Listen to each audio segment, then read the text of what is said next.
अथ चतुर्थो अध्याय ध्यानम् ओम कालभ्राभा कटाक्षरे कुल भयदां मौलिबन्धेदुरेखां शङ्खं चक्रं कृपाणं त्रिशिखम् अपि करे रुद्रहन्तीं त्रिनेत्रां स्कन्धाधिरूढां त्रिभुवन अखिलं तेजसां पूरयन्तीं ध्यायेद दुर्गां जयाख्यां त्रिदश परिवृत्तां सेवितां सिद्धिकामे।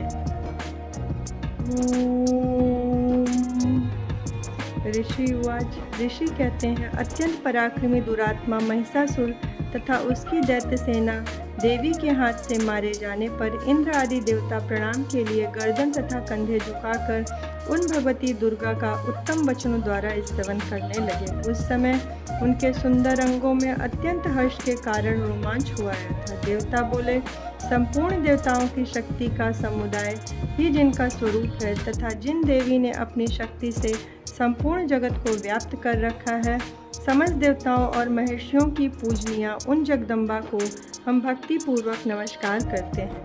वे हम लोगों का कल्याण करें।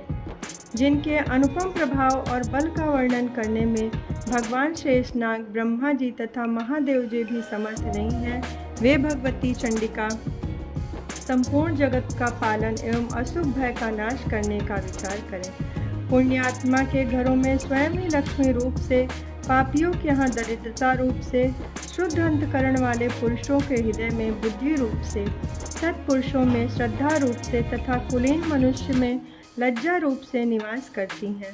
उन आप भगवती दुर्गा को हम नमस्कार करते हैं।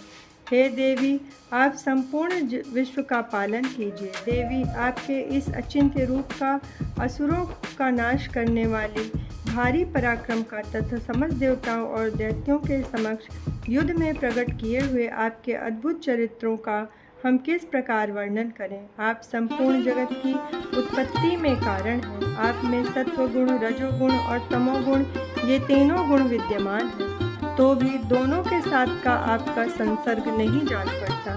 भगवान विष्णु और महादेव जी आदि देवता भी आपका पार नहीं पाते। आप ही सबका आश्रय है। यह समस्त जगत आपका अंशभूत है, क्योंकि आप सबकी आदिभूत अव्यकृता परा प्रकृति हैं।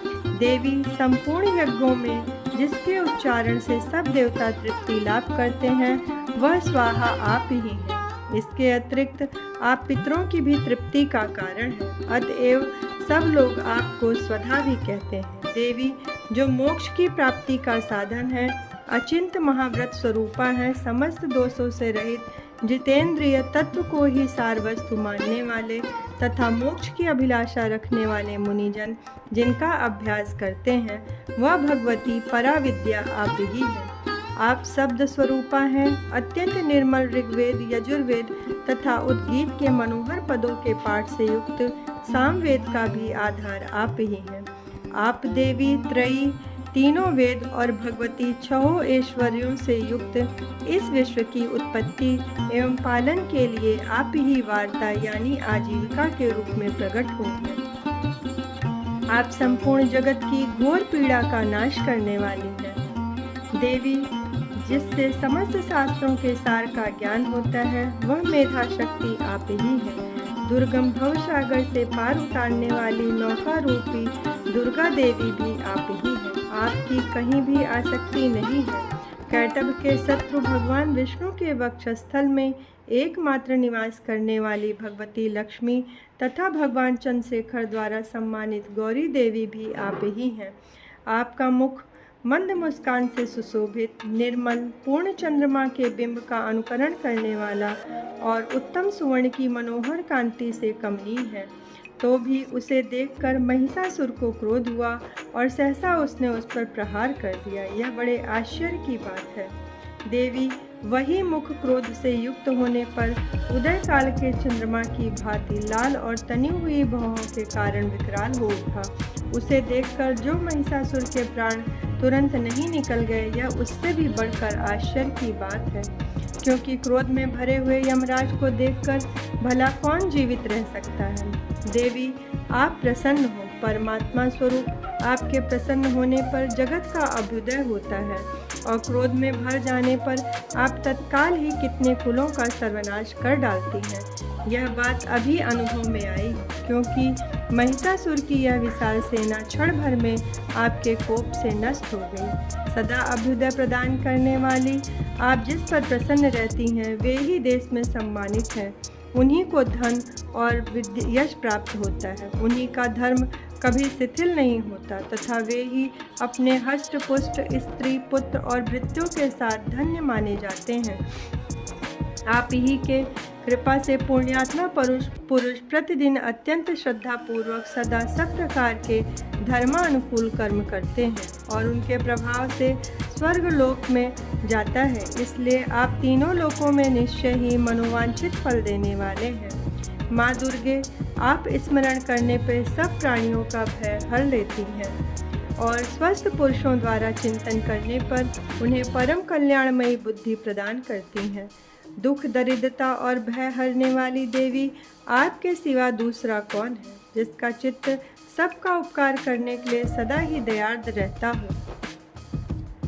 देवी, इन राक्षसों के मारने से संसार को सुख मिले तथा ये राक्षस चिरकाल तक नरक में रहने के लिए भले ही पाप करते रहे हों, इस संग्राम में मृत्यु को प्राप्त होकर स्वर्ग लोक में जाएं। निश्चय ही यही सोचकर आप शत्रुओं का वध करती हैं। आप शत्रुओं पर शस्त्रों का प्रहार क्यों करती हैं? समस्त असुरों को दृष्ट पात्र से ही भस्म क्यों नहीं कर देती? इसका भी एक रहस्य है। ये शत्रु भी हमारे शस्त्रों से पवित्र होकर उत्तम लोकों में जाएं। इस प्रकार उनके प्रति आपका विचार अत्यंत उत्तम रहता है। खड्ग के तेज पुंज की भयंकर दीप्ति से तथा आपके त्रिशूल के अग्रभाग की घनीभूति प्रभा से चौंधियाकर जो असुरों की आंखें फूट नहीं गईं, इसके कारण यही था कि मनोहर रश्मियों से युक्त चंद्रमा के समान आनंद प्रदान करने वाले आपके इस सुंदर मुख का दर्शन करते थे। देवी, आपका शील दुराचारियों के बुरे बर्ताव को दूर करने वाला है। साथ ही यह ऐसा रूप है जो कभी चिंतन में भी नहीं आ सकता, जिसकी कभी दूसरों से तुलना नहीं हो सकती, तथा आपका बल और पराक्रम तो उन दैत्यों का भी नाश करने वाला है जो कभी देवताओं के पराक्रम को भी नष्ट कर चुके हैं। इस प्रकार अपने शत्रुओं पर भी आपने दया ही प्रकट की है। वरदायिनी देवी, आपके इस पराक्रम की किसके साथ तुलना हो सकती है? तथा शत्रुओं को भय देने वाला अत्यंत मनोहर ऐसा रूप भी आपके सिवा और कहाँ है? हृदय में कृपा और युद्ध में निष्ठुरता, ये दोनों बातें तीनों लोकों के भीतर केवल आप ही में देखी गई हैं। हे माता, आपने शत्रुओं का नाश करके इस समस्त त्रैलोक की रक्षा की है। उन शत्रुओं को भी युद्ध भूमि में मारकर स्वर्गलोक में पहुंचाया है तथा उन्मत्त दैत्यों से प्राप्त होने वाले हम लोगों के भय को भी दूर कर दिया है। आपको हमारा नमस्कार है। देवी, आप शूल से हमारी रक्षा करें। हे अंबिके, आप खड्ग से भी हमारी रक्षा करें तथा घंटा की ध्वनि और धनुष की टंकार से भी आप हम लोगों की रक्षा करें। चंडिके, पूर्व पश्चिम दक्षिण दिशा से आप हमारी रक्षा करें। दक्षिण दिशा में आप हमारी रक्षा करें तथा ईश्वरी, अपने त्रिशूल को घुमाकर आप उत्तर दिशा में भी हमारी रक्षा करें। तीनों लोकों में जो आप परम सुंदर एवं अत्यंत भयंकर रूप विचरते रहते हैं, उनके द्वारा भी आप हमारी तथा इस भूलोक की रक्षा करें। हे अंबिके, आपके कर कल्लों में शोभा पाने वाले खड्ग, शूल, गदा आदि जो अस्त्र हों, उन सब के द्वारा सब ओर से हम लोगों की रक्षा करें।